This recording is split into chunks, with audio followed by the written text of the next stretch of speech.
Hey, this is John Acuff. I hope you're having a blast with the Finish calendar. I'm so excited that you picked it up this year. We've seen a great response this year, bigger than we've ever had. And it's really, really fun to see people posting about how they're using it. And I wanted to give you a tip today about how I actually use it. I'm not a naturally organized person. I might look like I am online. Like every now and then someone would be like, oh, you're so organized. I'm really not. It's not a strength. It's not natural to me. Any degree of organization I have in my life comes from putting a boundary or being deliberate. It's not something I'm naturally good at. The calendar's really helped with that. Over the years, I've really enjoyed working with it. It's been helpful. And I wanted to show you the first year I used it. This was the 2012 edition. I'll bring it in here. You can see 2012, I believe it's backwards. I'm sure there's a setting on YouTube. I'm just not pressing the right way. But this was the very first time I used it. We're now in the 9th year. And I want you to notice something. I want you to notice that it's hard to get a quick glance of it.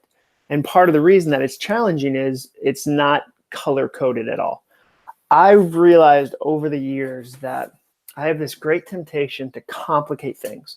I kind of go from not having any level of detail to trying to have like laser detail. I swing all the way over there. And so in learning how to kind of work and be organized, I've realized I need it to be simple. If I overcomplicate it, I won't do it. Maybe you've done that before.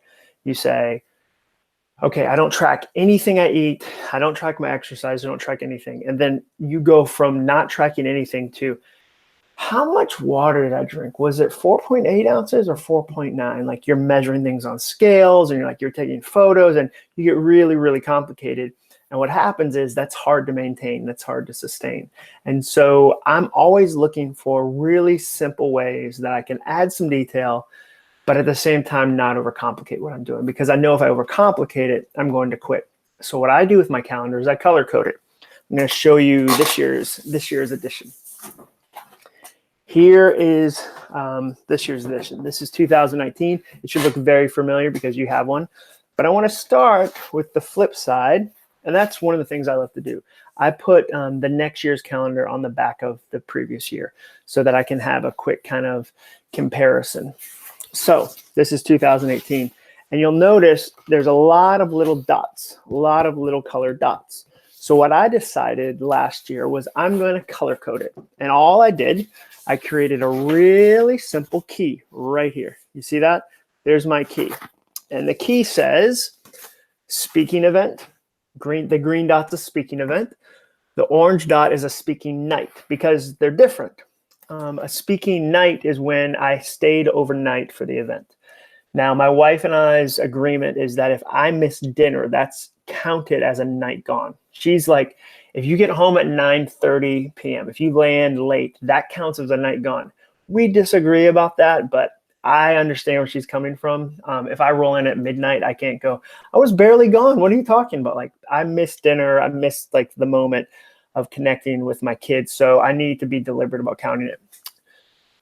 The blue dot is a night out. So if Jenny and I go out of town together, if I do something fun, if I go on a guy's trip, that's a night out. And then the red dot is a family vacation. So I started to kind of track that so that I could get a quick, easy glance and understand where's my time really going.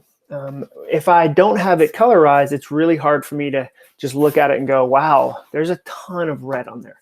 There's a ton of orange. I need to be deliberate about a certain month. I need to be smart about a certain month. Or wow, like if I look on here last year and right here, I saw all this red. I saw all these red dots, meaning family vacation. You better believe the weeks before then, I needed to hustle even harder. Because if I knew there was a ton of time of me being out of the office, I need to prepare for it. And because I color coded it, it was really easy to see, okay, here's what's coming next. So this year, you can see there's not a ton of dots yet. I'm just starting, but I still have my key. The key's right here. You can see I'm starting to fill it up, and it's coming together. And so my encouragement to you is to try that. I think it's a really simple way to understand where your time's going and to start to get some big buckets. Now, here's my tip. My tips would be, number one, keep it simple.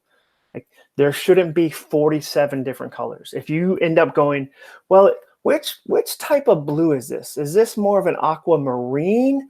Is this a deep sea blue? Is this a royal blue? Is this like, you shouldn't have more than one color in a family. Like it should only be blue. It should only be green.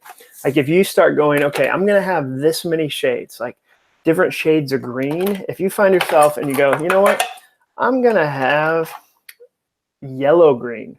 And I'm also going to have lettuce green. That's specific. And then I'm also going to have forest green. Ooh, no, just have green. Keep it really, really simple. Number 2, create a key. You need a key. I like to put mine in the upper left-hand corner of the calendar. You need a key. Third thing, color code what matters to you. Mine is kind of customized to speaking because guess what I do for a job? I'm a speaker. That's what I do. So customize yours to your life. What are you trying to keep track of? What are you trying to measure? What are you trying to plan? Maybe for you, it's workout days.